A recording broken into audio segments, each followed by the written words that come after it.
ప్రభు యొక్క ఘనమైన నామాన్ని బట్టి ప్రతి ఒక్కరికి వందనాలు చెల్లిస్తున్నాను. ఈ ఉదయకాలాన్ని ఎవరైతే ఆయనందు నమ్మిక ఉంచుతారో వారికి దేవుని యొక్క కృప ఆవరిస్తుంది. కీర్తన గ్రంథం 22వ అధ్యాయం 4వ వచనం.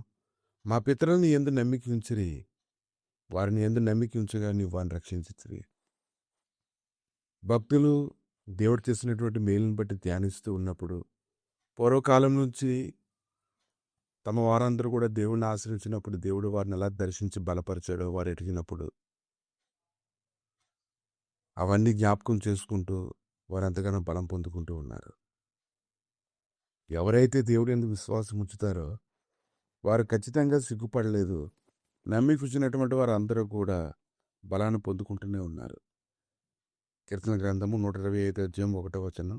యెహోవా యందు నమ్మిక ఉంచువారు కదలక నిత్యము నిలిచి సీయోను కొండవలె ఉందరు. మనం యెహోవా పరిశుద్ధ నామమున నమ్మిక ఉంచున్నాము.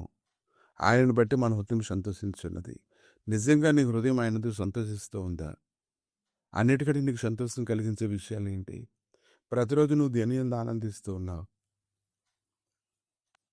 సహజంగా ఎవరైతే భయపడుతూ ఉంటారో ఆ భయమే వారి గురిగా మారుతూ ఉంటుంది.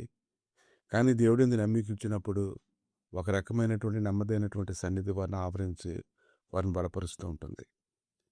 ఎంతోమంది పరిశుద్ధ గ్రంథాలు ఆయన మొరపెట్టి విడుదల పొందుతూ ఉన్నారు. ఆయన యందు ఎవరెవరైతే నమ్మిక ఉంచారో వారిని సిగ్గుపడకుండా దేవుడు చేశాడు. మార్కు సువార్త 5వ అధ్యాయం 36వ వచనంలో యేసు వారు చెప్పిన మాట లక్ష్యపెట్టగా భయపడకము, నమ్మిక మాత్రం ఉంచమని సమాజ మందిరపు అధికారితో చెప్పాను. సమాజ మందిరపు అధికారి ఎంతగా ఆయన విశ్వాసం ఉంచినప్పటికీ, ఇంటి వద్ద నుంచి అనేక రకాల వార్తలు వచ్చినప్పటికీ ప్రభు అయితే ఆ ఇంటిని దర్శించి ఆ ఇంటిని బలపరిచి వారికి ఉన్నటువంటి కీడు నుంచి విడిపించి ఆయన యందు సంపూర్ణమైన నమ్మిక ఉంచేలాగా చేయడాన్ని మనం చూస్తున్నాం. కాబట్టి నువ్వు ఎప్పుడైతే ఆయన యందు భయభక్తులు కలిగి ఉంటావో, ఎప్పుడైతే నువ్వు నమ్మిక ఉంచుతావో ఖచ్చితంగా ఆయన ఏదో ఒక రీతిగా వారికి సహాయం చేస్తాడని ఈరోజు తెలుసుకోగలగాలి. ఇక నువ్వు ఆయన ఆజ్ఞలుగా నమ్మికించినట్లయితే మంచి వివేచన, మంచి జ్ఞానం కూడా నీకు ఆయన నేర్పిస్తారు. కీర్తన గ్రంథం 21వ అధ్యాయం 7వ వచనంలో ఏలయనగా రాజు యెహోవా యందు నమ్మిక ఉంచుచున్నాడు, సర్వోన్నతుని కృపచేత అతలు కదలకుండా నిలిచును.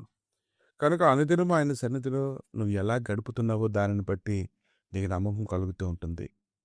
పరిశుద్ధ గ్రంథంలో చూస్తే పాత నిబంధనలో యోసేపు మీద ఆ ఇంటి యజమానికి ఒక నమ్మిక అనేది కలిగింది.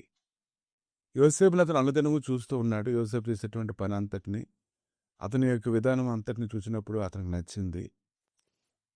తన ఇంట్లో ఏముందో ఏమి లేదు అని అతను ఆలోచన చేసుకొని లేదు. సమస్తాన్ని కూడా యోసేపు చేతికి అప్పగించి తను నిశ్చితంగా ఉన్నాడు.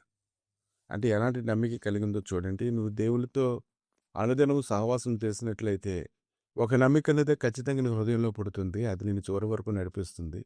అన్ని విషయాల్లో నువ్వు ఫలభరితంగా మారడాన్ని నువ్వు చూస్తావు. కనుక మనం దేవుని గురించి ఎంత బాగా తెలుసుకుంటే అంత నమ్మిక మన జీవితంలో కలుగుతుంది. వాడు దుర్వార్త విన్నప్పుడు కూడా జరీయుడు బలహీనమైనతో వారిని ఆవరించినప్పుడు కూడా దానికి వాడు హృదయంలో కలవరపడడు. కనుక నీ దినాన ఆయనతో ఎటువంటి సహవాసం కలిగి ఉన్న వాళ్ళు ఎన్నో పరిశీలన చేసుకోగలగాలి. ప్రభా ఈ ఉదయకాలాన్నైనా నీ సన్నిధిని సమీపిస్తుండగా ఈనాటి కీడు ఈనాటి కీడు ప్రతిదినము కలుగుతున్నటువంటి కీళ్ళన్నిటిలో నుంచి తప్పించడం శక్తిమంతుడు తండ్రి. కేవలం నీ అందు నమ్మిక ఉంచుట చేత ప్రభా హృదయంలో బలమును నిబరమును కలుగు చేస్తున్నావు దేవా, నీకు స్తోత్రం నాయన. ఈ దినమున ప్రభా నిన్ను ఆశ్రయించి వారు అందరికీ విడుదల కలుగు చేస్తానని సెలవిచ్చినటువంటి దేవ, నీ గొప్ప కృపా సమాధానము సన్నిధి మహిమ ప్రతి ఒక్కరికి తోడుగా ఉంచి బలపరిచి మీరే మహిమకర్త ప్రభావాలు పొందమని యేసుక్రీస్తు నామములు అడిగి వేడుకుంటున్నాము తండ్రి. ఆమె